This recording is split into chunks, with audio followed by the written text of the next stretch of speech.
the fighting in the game and how it is interpreted with the players on the team, it is a really bonding experience because there is a guy on every team who is the one who stands up for the team.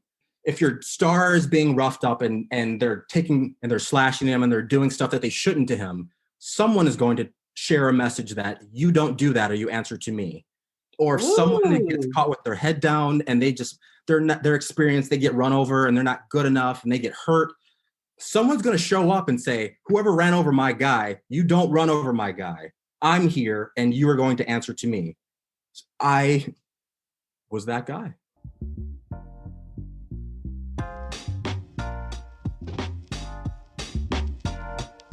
Welcome to 365 Brothers, the podcast. I'm your host, Robin Shine. I am delighted to bring to you brothers from across the United States and from various professions talking about their life experiences, their wisdom, and a conversation that also touches on racial profiling in the United States, how pervasive it is, what the impact is. And remember, you can follow us on Instagram at 365 Brothers. Also, follow us on Facebook at 365 Brothers, the podcast. If this is your first time listening to a 365 Brothers episode, make sure you subscribe because you do not want to miss one brother's wisdom, one brother's experience, and their perspective on life in the United States. Today, we're talking to a gentleman who is originally from Joliet, Illinois. He currently resides in Seattle. He played ice hockey in college, and he currently works in retail sales for a very large company and is also a speaker and an author. We're speaking with Jeremy Stegall. Welcome, Jeremy. Thank you for having me. Before we jump into the questions, is there anything you'd like to share with the listeners to help them get to know you better? No, I think we can just jump into it. Sounds good. So what's a favorite song or movie, either now or all time? My favorite song, I would say, Am I Wrong by Nico and Vinz. It came out a couple of years ago. It was very popular. Just a very inspirational, uplifting song about your decision-making and people questioning you. And you're like, if I'm wrong, I don't want to be right because I'm living it right now, coming from a good place. My favorite movie is Slapshot. Back in the day with playing hockey, it's a movie that highlights some of the things that I experience and absurdity and the humor of the violence in the game of hockey. So I can relate to it, and I get a kick out of watching it every time still now. Fantastic. I don't think I've heard of that movie. Is it a comedy or a drama? It is a comedy, and it actually came out in the 70s. Okay, you go way back. Yeah. Back when hockey was a little bit more rough and violent than it is currently. But yeah, it's a Paul Newman movie. Oh, okay. I still haven't seen it, but I do think I've seen, there's a scene that actually pops into my head. So I know that I am familiar with it. That's cool. Very good. Well, what's a favorite childhood memory? My favorite childhood memory, it's actually 20 years ago this year. My senior year of high school, I was fortunate enough playing hockey in Joliet.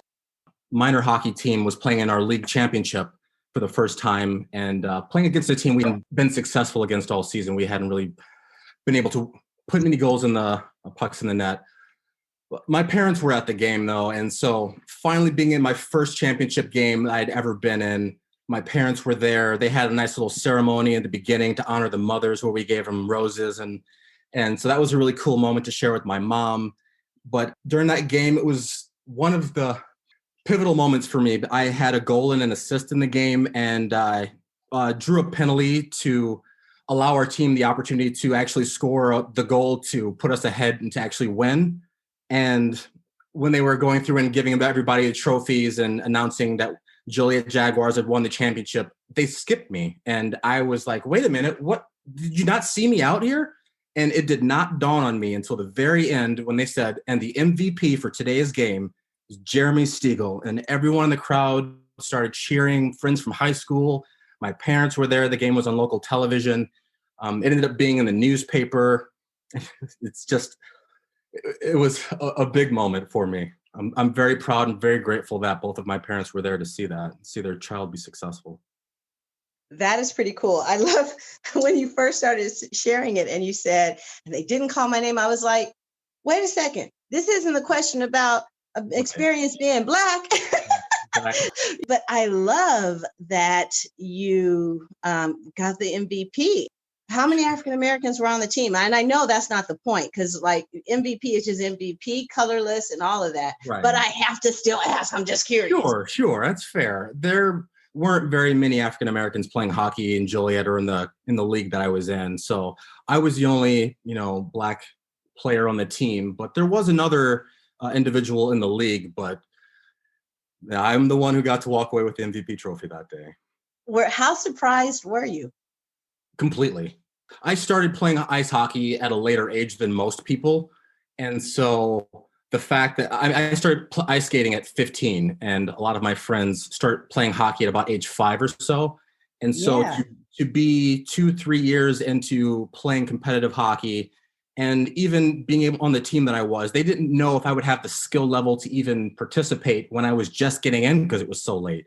But the work ethic that I just had to get up and keep trying because I loved it so much, it just carried into when this opportunity showed to perform in front of a group of people. It was just doing what I loved and giving it everything that I had and continue getting up, and it paid off. That's awesome. Let's talk about accomplishments. Speaking of, that's a great segue. First, an accomplishment that means the most to you personally, and then an accomplishment that you've noticed that's the one where others are like, oh, or wow. So which of your accomplishments means the most to you personally? I had a dream in 2017 to write a book, and I had no experience with putting anything like this capacity together. So it was a journey of figuring out how to write a book, how to structure it. I didn't even know where to even self-publish it, but I knew I wanted to write something. I had a story to tell. And when I knew last year in 2020, I wanted to publish it, but it was going to be a process of curating the notes and putting it all together to the final product. And once COVID started shutting things down and throwing a curveball at everyone, I just committed that this is the time to take action. There's no way that I can say at the end of this year, I did not do this one thing that I said I was going to do this year. So I made it a priority, and I just focused all of my energy scheduling every morning, starting with, going through journals and reading books. And then in the evenings, working on putting it together and revising, hiring someone, revising again, and just continuing the process. And then once it finally came out and I started sharing it with people, it was there. There was nothing left to be done. Like, I knew I'd given everything, and I had gone to every detail. I'd put myself in the position to meet people and to ask the questions, to find the clarity so I could put something together and be proud of whatever I produced. And once I saw the cover and once I got it onto Amazon, it was a dream come true. Yeah. What did it feel like? Because I've self-published several titles myself, and there's, every author's a little different. And so I know there's this moment where it's live, it's available, and then you see it out there. Yes. What was that like? It was putting my truth and my vulnerability out there of what I've been working on after divorce and going through some difficult situations. The book is detailing what those experiences were. So to share my vulnerability with an audience that I don't know and I can't see, I don't know where feedback is going to come from that's going to be negative or that's going to be supportive. But putting it out there in belief that if it touches one life, that it will achieve its purpose. It was there. And so I know I'd done the work, and I had a moment and prayed to God that what he would have of this book and of this work, that I'd be strong enough to show up to the responsibility to come to what my opportunity is, whether it's positive or negative. my strength is coming from above. I love that. I'm glad I asked. And I especially love sharing the vulnerability because, I mean, honestly, there's not a single living soul on the planet who couldn't have their story in a book. Like we've all lived ups and downs and dramas and triumphs and all of that. And so I say that because there's so many people who say, man, this should be a book. And they're guests I've interviewed where I've said, man, what you just shared with me, goodness, that should be a book or that should be a movie. And Right. so, I know that that's true for a lot of people that they think, oh, I would love to write a book. This should be a book. But what a lot of folks may not know is just how vulnerable it feels when you actually do it, because it's not like when look, I'm not a parent, so this is easy for me to say this. Mm-hmm. You have a kid, you can blame the other parent. It's two sets of genes. So Right. right. Yeah. But when you create something, and I'm talking about writing because you're an author, I'm an author, but I mean, it could be composing music like your brother, who Mm-hmm. is one of the brothers interviewed. You can check his episode out from early March. But whether it's a composition or a painting, whenever you create something as an expression of one's own creativity and put that out and say, I invite other people to see this, to read this, to know me. Yes. It feels like something. And I mean, it's not like it's bad, but it just, I just really appreciate you sharing and using the word vulnerable, because it's so apropos to that experience. So anyway, what about the accomplishment that gets the or wow? Well, it's kind of becoming the same thing when people find out that I have self-published a book, just because of the platforms that it's on and of sharing that vulnerability. There's a lot of people I talk to get to know them. I'm new in my district here. I've been here for about 2 years now. So getting to know people and sharing with them that I went through the work and the process to work on my own internal conflicts and start to developing purpose and meaning and value. When I share that with people and hand them the book, they're like, wait a minute, you what? You wrote a book? When? Huh? And they're so like just taken back. And for me, it's just been a labor of love. But there was an instance on my family's Facebook page that we have where family members, cousins, aunts were posting pictures of this book that I had self-published. I didn't even think to like make a hoopla in front of them about it. And they showed up and they were posting on social media that they had it and that they were proud and that this pride in the family. And I didn't even, and it just dawned on me. I'm like, there's divorce in the family.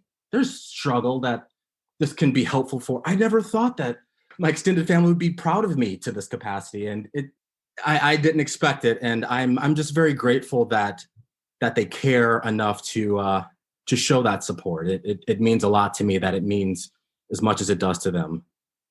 Oh, that's another thing that I love. I asked that question about accomplishments of every brother. And what I love about how you shared that is you also point to the shared accomplishment. Like I'm thinking about this podcast right now. And I've interviewed family members from both sides of my family, maternal and paternal.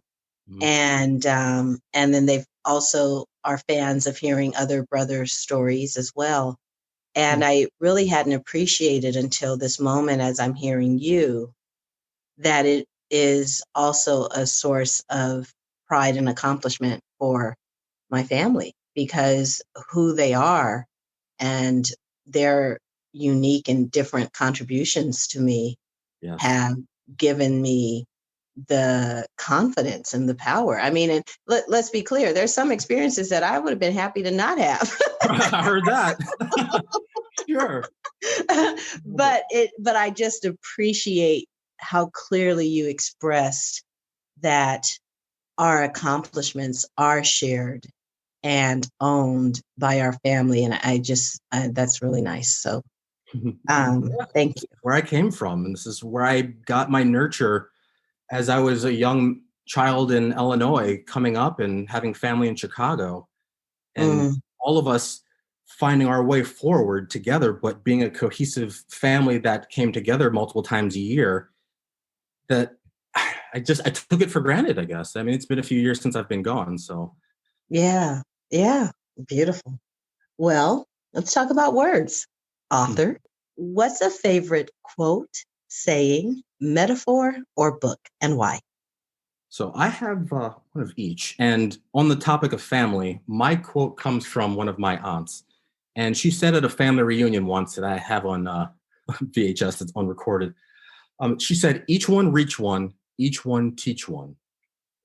And that one sentence, it's like, if everyone could just reach one person and contribute to their life and help bring some inspiration or support or whatever. I mean, there's so many different things that are out there that people are going through. But if I took the initiative to reach out to people and help one person, that I was contributing to helping society move on. And to get that from my aunt, it was just in passing that she said it. It was just something that she knew. But I was at an impressionable age where that became part of my mission. For the book, when I moved to Florida a few years ago, the first book that I read when I was down there, I actually purchased on vacation, and it helped me begin my developmental journey of working on my own stuff and start to journal and ask myself questions to dig into my past. From Awaken the Giant Within by Tony Robbins. Mm-hmm. It's a thick read, and every page is well worth reading multiple times. Just the perspective and the questions that he poses, by sitting down and taking time and actually answering them and following through with it, it started awakening and energizing my own motivation internally to start defining values and to start addressing issues and to start setting up my environment in a particular way and to start taking purposeful action with intention. I love this book, and I highly I can tell. You know, it was on the bestsellers list for quite a while.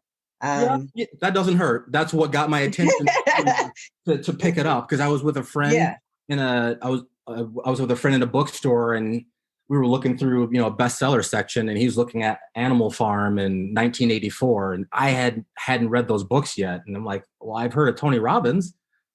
Why not? And okay, but now I got to ask you: have you read 1984? Did you ever go back and read it? I sure did. 1984 and Animal Farm. It's a dual book that I have. Oh, just Absolutely. How great is that on a scale of 1 to 10? 10. If I'm so grateful that I read the books, especially given the time that we're in and what. Hello.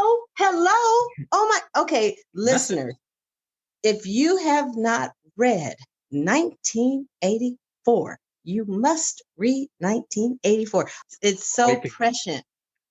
So, is there a person, conversation, moment, or event that stands out either as changing the trajectory of your life or had a significant impact on your life? Absolutely. When I was 17, I was going to a scout camp every year for ice hockey to try to get some exposure to other hockey teams and try to find my way into college. And for about 2 or 3 years, I had gone to the scout camp every year. It was put together by some gentlemen from Canada. And it happened that one year, my last year, the on-ice instructor, running us through drills. I wasn't the greatest skater. I had some balance issues and whatnot. It is what it is. But he pulled me aside at the end of this camp, and he said, at the beginning of camp, you weren't the greatest player out there, but you worked your butt off. And I believe that if you come up to Banff where I have a team, I can help you. I think we can do something with what you're doing. Mm-hmm. And I had no idea. I had already applied for college. I had accepted. I had a roommate in Wisconsin. And I went to the scout camp. And as soon as he said, I have a spot for you in Banff, Alberta, I looked at my parents and said, this is what I want to do. This is where I want to go. This is what I want. And wow. I played in Banff, Alberta in Canada for 2 seasons. And I really developed my skills, my leadership. I grew up partially there. Moving to Canada at 18, right after high school. Yeah. I moved up there after September 11th. I went up there, it was the week after. They canceled my flight originally. Wow. So my Wow. entire experience around Banff has just been a transformational place. And now whenever I go back there, that's my place of re-energizing. But if it wasn't for Bill Doherty, I wouldn't be where I am. And we still keep in contact. I found out his story a couple of years ago. Man, he used to run ice cream shops. I'm like, Really? but we got on a conversation on entrepreneurship. He wanted to support my speaking or developing skills with that and my writing process. And he's been very encouraging on just dealing with difficulties with some relationships I was going through at the time. But he's still contributing to my life. He lives, reach one, teach one. Absolutely. Well, shout out to him. I'm tongue-tied right now. It's like there's the feeling of the thought, and then it's like, okay, translate that into words, Robin. That's the fun of being an author, right? Right? It's like, hello, you use your words, I love the adventure that you describe of just saying yes, like here it is, you have your plan, what you know where you're going to college, everything set up, and then a conversation at a camp, and you were willing to chuck it and go, I'm going for this. I wanted to play professional hockey my entire life. It's all I wanted to do. And I mean, the reason why I went to college was to play hockey and to continue progressing my skill. My experience in college, it was what it was, and I ended up deviating, but that's fine. I went as far as I could, and if it wasn't for Bill Doherty giving me a chance, he was the first person to give me a chance like this and to believe in me and my skill. I mean, talk about like hockey being black, like in Canada, they're going to test you and see what you're made of. And they're going to see, can you hang? Can you play our game? Because this is what we do. So I got chased around the ice, literally by a guy a couple of times. I ran in the locker room bawling, crying, like, I can't do this. I was raised, to turn the other cheek and to not be violent. But within the game of hockey, there's a certain way you play the game. And being 6'3" and, close to 200 pounds, I'm a noticeable figure out there that they're going to want to challenge. And he said to me, if this is how the game is played, and if you can't rise to this occasion, then you might not be able to play, make it this season. So I had to figure out some stuff, and a coach came in, and I got the tutoring that I needed, and things changed from there. Wow. Yeah. Okay, hold up. Let me back up. Until you said what you just said, I kind of looked at being a Black man playing hockey like I'll be honest, kind of like a novelty, like, wow, that is so cool that you did that. But I wasn't really present to the real experience of what that would be like to be in that, predominantly. And I mean, you could say college is predominantly white. That's one thing. But to say that it's a whole different level to say that hockey is predominantly white. I mean, it's like 99%, what, 97? Not quite. Tell me, give me a number. The game is evolving. I don't know if I can give you an exact number, but I know that like the National Hockey League is expanding its diversity initiatives and contributing to countries around the world to develop the game. Even in like China, there's leagues over there, and they're impacting lives. There's a YouTube channel that I subscribe to where they're trying to grow the game of hockey in Taiwan. So but I want to speak specifically to African Americans or Black individuals. Well, I played my first year in Banff. There were actually two other Black people there. One was American and one was English from the UK. So for me, my first year, I'm like, there's three of us? Okay. Be the only guy here. All right. I'm glad I asked. See, you know what? See, this is the nature of stereotypes, which, I love owning my own. And I will say for the listeners, I actually really enjoy hockey. I have not attended a professional game, but I occasionally I've attended a few of the city of Long Beach has Mhm. a minor league team called the Ice Dogs. Yeah. And yeah, the Ice Dogs. I've thought of a few of their games. I actually love it. I probably should be embarrassed to say, but part of the reason I love it is for Well, what go fight ahead. is going to break out. What fight's going to break out? Well, my I love it girlfriend, because it's so rough, you know? yeah, but but Um, it's a Go ahead. skill to develop within the game as well. My girlfriend too loves the rough stuff in hockey, loves fighting. She loves that I have scars on my face from playing. I had to earn them. But Uh-huh. it's a part of the game that's a draw, but the fighting in the game and how it is interpreted with the players on the team, it is a really bonding experience because there is a guy on every team who is the one who stands up for the team. If things are not Mm. if your star is being roughed up and they're slashing him and they're doing stuff that they shouldn't to him, someone is going to share a message that you don't do that or you answer to me. Or if someone that gets Ooh. caught with their head down and they're not their experience, they get run over and they're not good enough and they get hurt, someone's going to show up and say, whoever ran over my guy, you don't run over my guy. I'm here and you are going to answer to me. I was that guy. You were that guy? Yep. Through college. Uh, It doesn't mean that you have to fight all the time, but no. the mental aspect of knowing that you have to answer to and being willing to answer the call when it's your turn. If I ran somebody over myself too, I know that someone's coming after me. So I'm aware you have to learn the rules of of what to expect, but that comes through experience. Like I remember once in college, we were playing in Oklahoma. We were playing University of Oklahoma, and there was a stoppage of play. And I'd been sitting on the bench for a while. My coach told me to go on the ice and do a couple laps around. I'm like, whatever, sure, go stretch out. And so I'm skating around the zone by myself, and I look up, and there's two guys from Oklahoma that are my size pacing me as I'm skating around the ice, so that they're there when I'm there crossing or skating by the red line, like staring me down, like, hey, it's about to be go time. Uh-huh.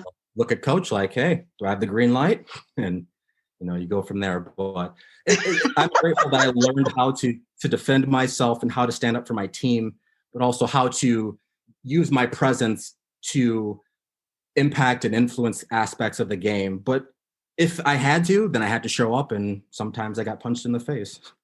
Okay. Man. Right. Um, what is a moment or event that highlights your experience or signifies your experience in some way as a Black man in the United States?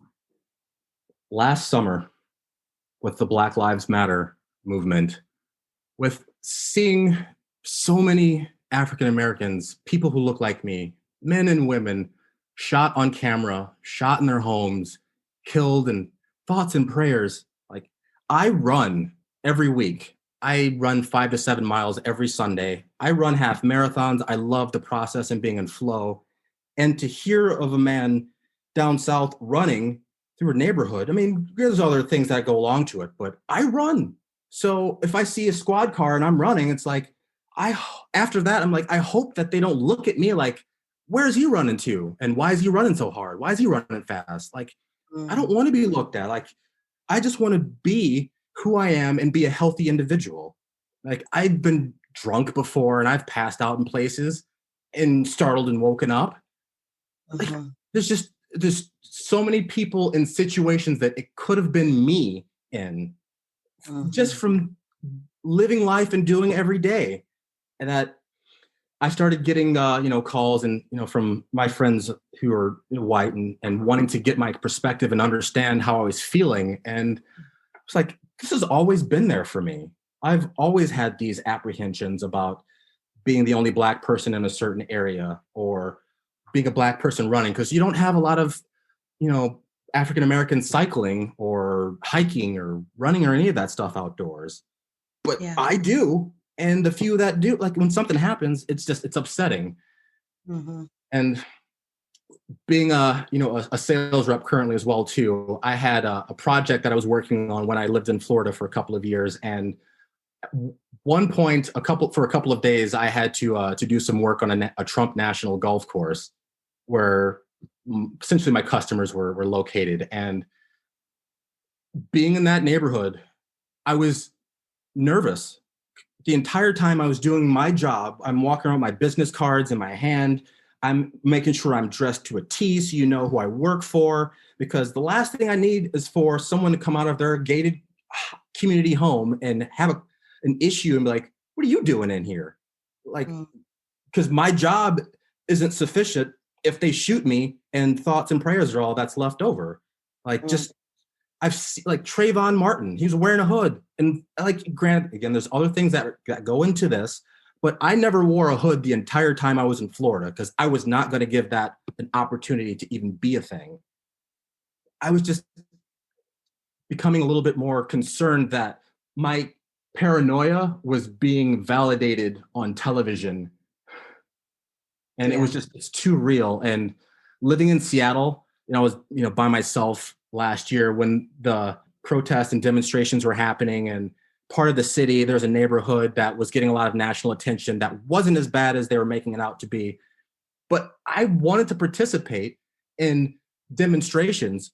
But if I'm outside by myself, standing up for my values of, I just want to be me, healthy in the community and contribute, and they're shooting pepper bullets and pepper spray and hurting people, and I don't have anybody to call on as for help here. Like, what do I do? Do I stay in the house and survive? Or do I show up and enter the possibility that I could really have an issue just because I'm there trying to share my perspective and support the cause? And live out your constitutional rights. Absolutely. Yes. Yes. So and what did you decide? I decided that I was going to start writing more about my experience on my blog and sharing things that I wish people would know more about. I wrote a post called I Wish You'd Ask About More. A lot of my friends, when I lived in Iowa a few years ago, they get a kick about me liking NASCAR or country music. And it's just, it happens because my situation was what it was. They built a NASCAR track by my parents' house that I could literally walk to. So 70,000 people show up every year. I'm like, I want to know what's going on. Like, let me see it. But seeing a car doing 180, sliding towards a wall and turning left, some crazy stuff to see. Like, I don't care who you are. I ain't doing that. Right. So, but my fascination with the process of them building cars by hand and pushing them to the edge successfully, it was fascinating to me. It's engineering at its best. It's marketing at its best. Country music, they talk about their values a lot and family and whatnot. I have my own, not issues, but I was in Iowa. I'm listening to the music of the people who were there, and they're talking about wanting to go to church on Sunday and raise good kids and stuff. So the types of songs that I liked and artists that I liked were singing about healthier values. Yeah. I'm like, what's wrong with that? Whether it's hip hop, R&B, country, I mean, if it's love and it's family and we're lifting each other up. Yeah, I hear you. It's like, who gets to decide whether it's okay for me to like something or not? You mentioned that you run marathons. I walk half marathons, which I love. I just like I'm doing 365 Brothers as interviews. I'm walking 100 half marathons. I'm like 43 in. And the thing is, though, first of all, I just want to say, I just want to shout out to the half marathon community, because I have always felt very welcome, very supported. You know what I mean? Like, I've never had a negative experience in that community at all.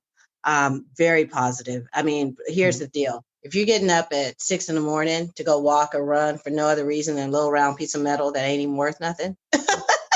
I got a collection of them in the closet over here. So right. You can't be too much of a negative person. But anyway, I still say, though, there's still sometimes, especially like maybe the bystanders, every now and again, as I'm walking by, you can kind of see a look like, oh, and there are more and more of us participating. But I guess I go there just to say there's still this idea about there's certain things that Black people like or that Black people do versus the freedom to like anything, do anything, and not have it be a surprise, Yeah.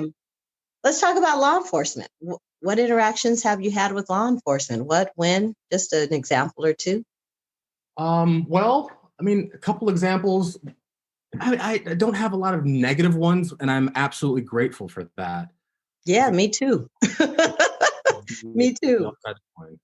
But like in college, I was the friend who at house parties, when cops would show up, I would go and talk to the cops while people made their way out or address their issues that the cops were there to shut down, turn the music down, or stop having too much fun at their age. Right. It is, but I have ability to walk up, hey, what's going on? And so those were pleasant conversations, college town, so they were understanding. Mhm. But one moment that stood out for me, I was I got married in 2013, and my ex and I, our honeymoon was a day we went to Kansas City for a concert. And the morning after the concert, I woken up and I got the phone call from my mother, who thought that I wasn't out of town. And she told me that she was diagnosed with cancer and was given 2 weeks to live. And Whoa. I'm sitting in a hotel room with my just now wife at the time.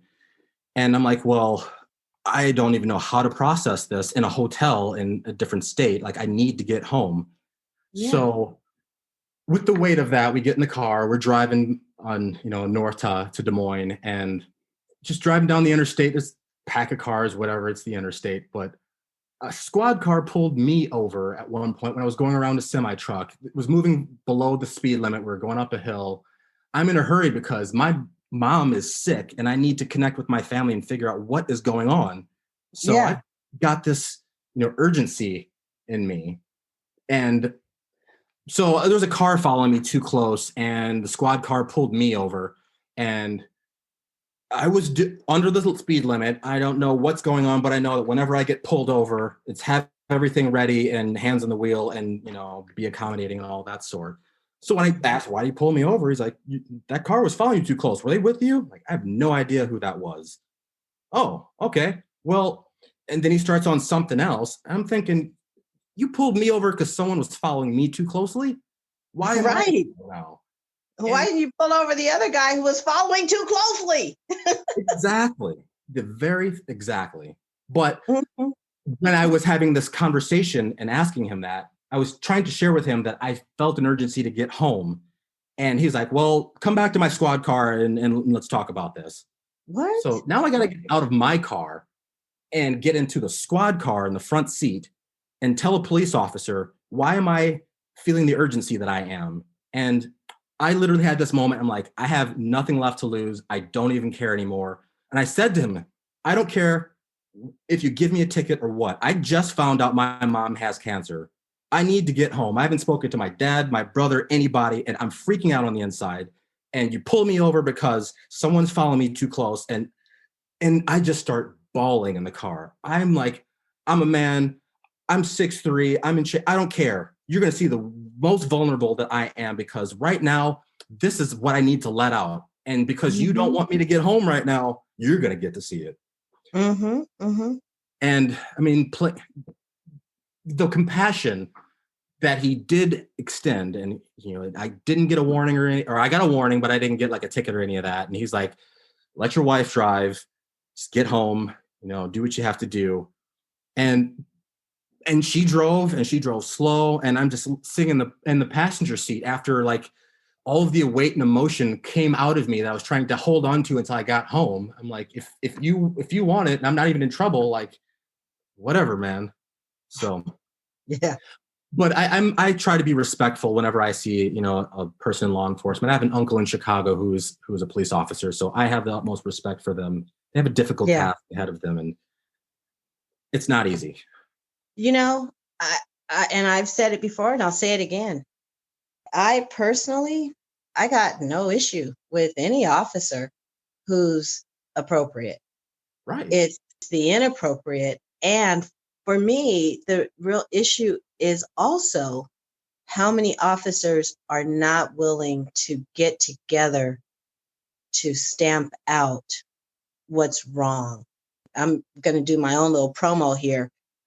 If you haven't listened to the Monday episodes in March, the first 4 Mondays in March are all brothers who are in law enforcement. They share amazing stories. You should definitely check them out. But the thing is sometimes whether they're black or white or brown, whatever, when officers speak out against some of the things that are happening, there can be retaliation. And I can't imagine anyone thinks that Black people just don't like police, like we just don't like law and order. I don't think that's it. I think it's more we just don't like being have excessive force and stopped unnecessarily relative to our fellow citizens. Right. But anyway, I digress. Well, thank you for sharing that. I wish you hadn't been stopped at all since someone else was following you so closely. However, I am glad that that he heard you and that you were able to proceed and get home. I would be remiss if I didn't ask.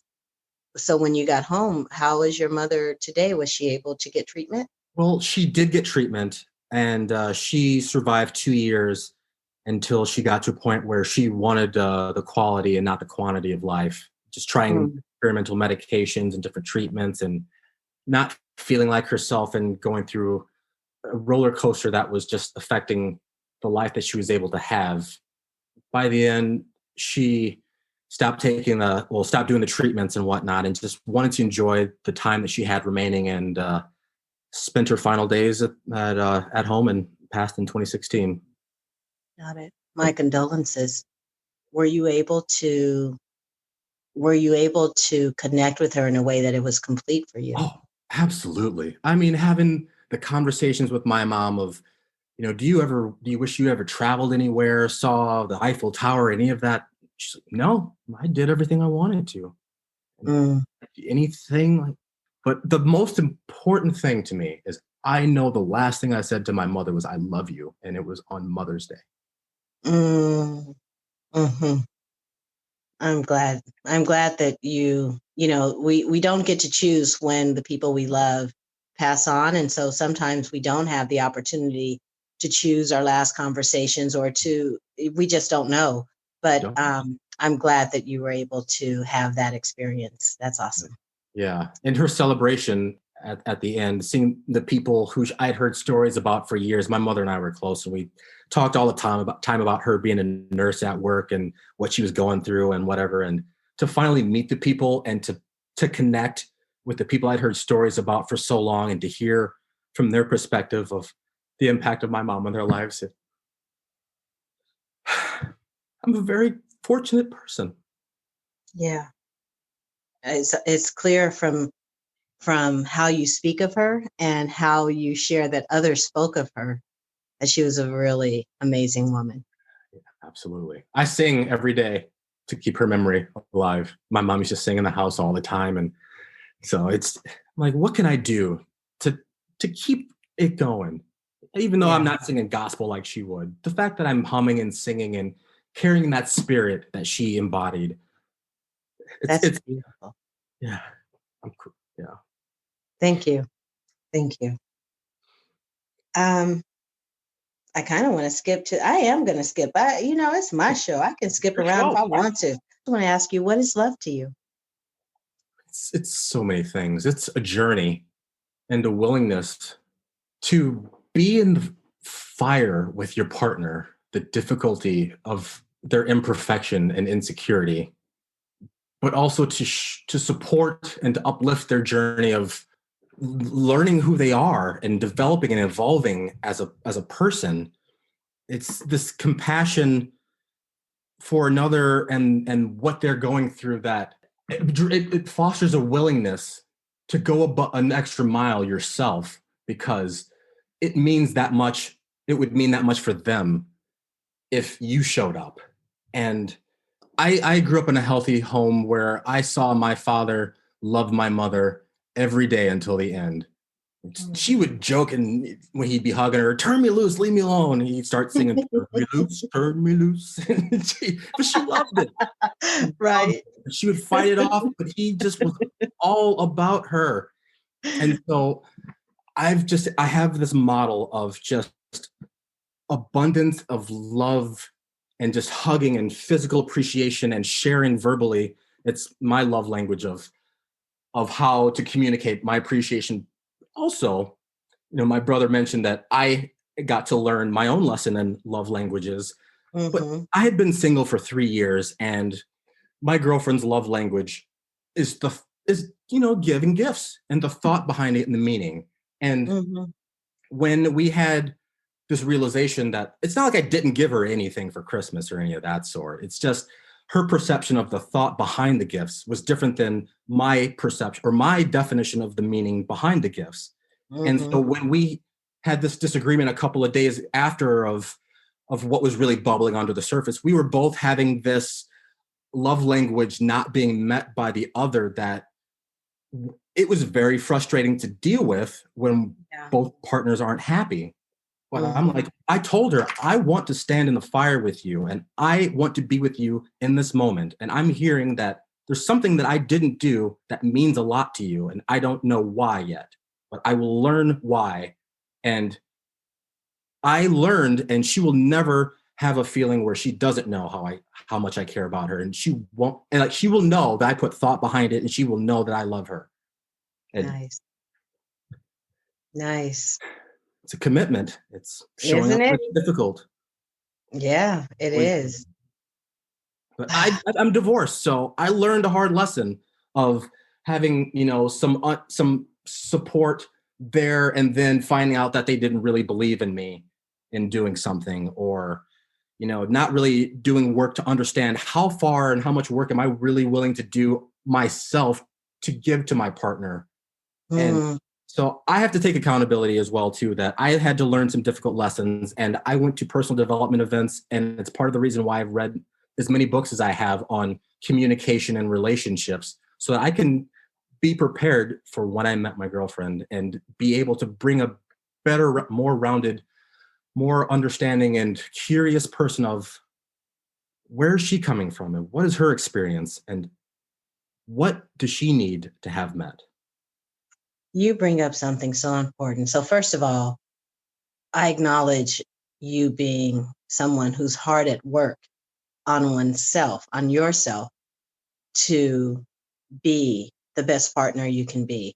And I think that's true, whether people acknowledge it about themselves or not, that if you are in a satisfying romantic or otherwise relationship, you probably are naturally at work on yourself, whether that is through your church, some other form of spirituality, personal development courses, constantly reading books, or just being an observer of humanity. But I acknowledge that you put the work in. And it's easy for me to acknowledge it and hear it because I so relate. I mean, whew, I couldn't get along. I can just say right now, I could not get a relationship to last more than 3 or 4 years and it was always them. It was always them. I couldn't understand what is wrong with you.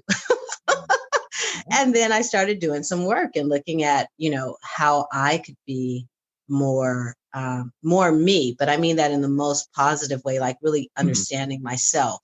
And that would allow me to then appreciate and understand someone who's not me. And it's beautiful. And I also appreciate you mentioning the love languages. So excited. My current partner and I have been together 12 years. We both have the same top 2 love languages, quality time and words of affirmation. So it makes it easy. We used to try to do the gifts early on, and it's not that we stopped giving each other gifts, but really kind of because it's not our love language. I mean, we do, and he's much more thoughtful about it than me. I'm the kind of person who would shop on Christmas Eve and be like, I can't find, why can't I? This is the perfect shirt. How come you don't have the right size? Oh, it's Christmas Eve. That's right. I may have done something like that. I put thought behind it, but you could tell. Yeah, exactly. That's why I'm vibing with you. I'm relating. I'm like, honey, let me tell you. Look, let me tell you something, Jeremy. I'm with you. I understand. We had to do some work. Part of the inspiration for writing my book is the work that I did is in the book and how I went about taking the action. Because the relationship after my divorce, I saw repeating patterns and issues. And so when we broke up and I decided to make a major shift and really take a step back and look at myself and figure out what am I bringing to the table? Because the constant in all of this is me. And where the change happens came from that. Awesome. Awesome. Well, congratulations. May you have tenfold more love every day. Thank you. You too. Thank you. Well, now I get to ask the question that I skipped over. If the United States was a woman with whom you could speak, whether she's a lover, mother, stranger, neighbor, child, whatever, what would you say to her? I actually visited the Statue of Liberty in New York City once. Standing in front of that statue and thinking about what it means to people. And this question specifically, I can't imagine what it's like to be you. Like the heart that you have, the light that you're bringing to people, you are trying with everything you know, asking resources and help. And I'm here as well too. And I want to thank you for the opportunities that you've brought to my life. And I want to contribute to lifting up your mission and your purpose. Let's talk about how we can do that together. Fantastic.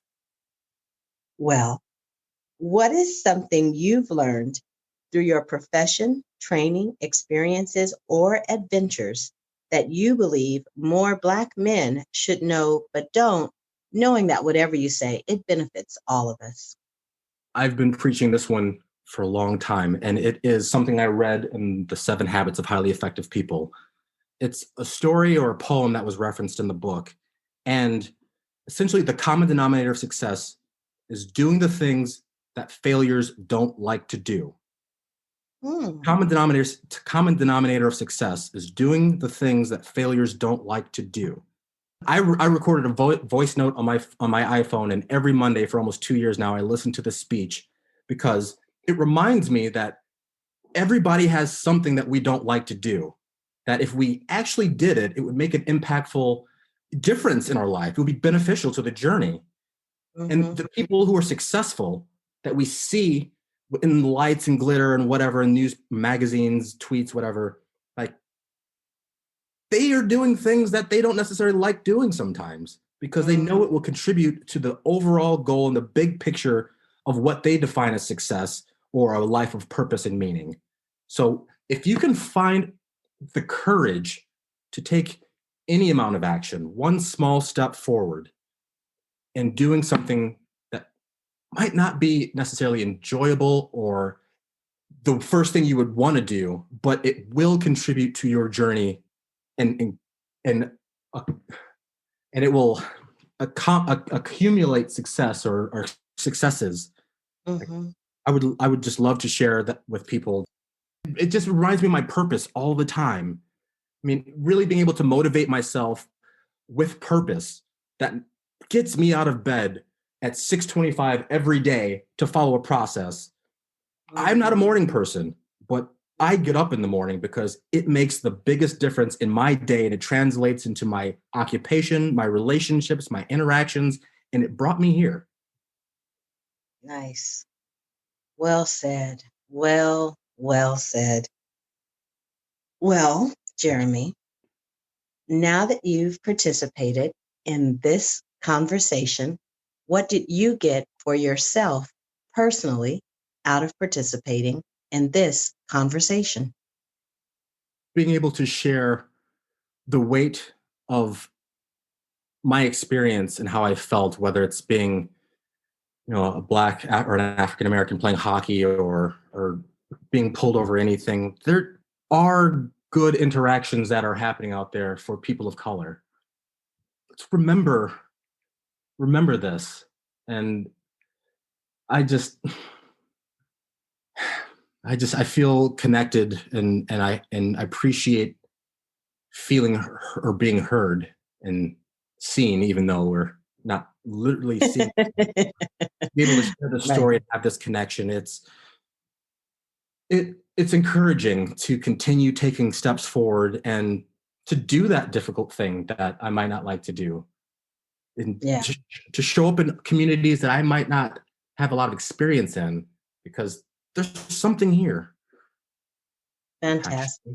Well, what you just shared that you got out of it, it is exactly the impression of you that I'm left with. I always share at the end what I'm starting to call the unique flavor of humanity Mhm. that each brother is. And for me, you are raw, vulnerable, unbridled humanity. Thank you. Yeah, it's throughout everything you've shared. Just your willingness.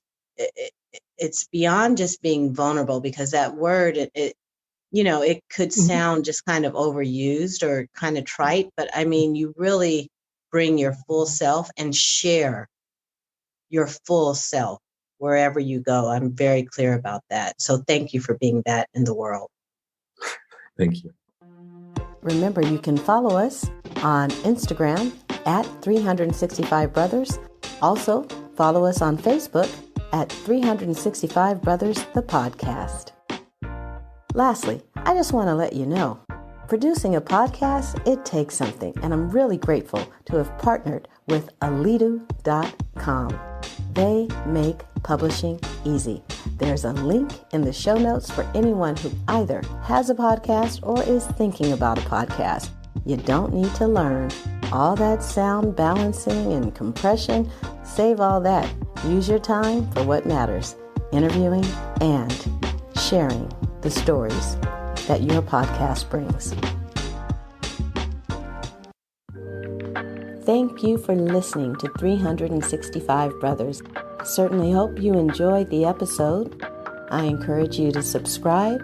Please leave a review. I want to know what you think.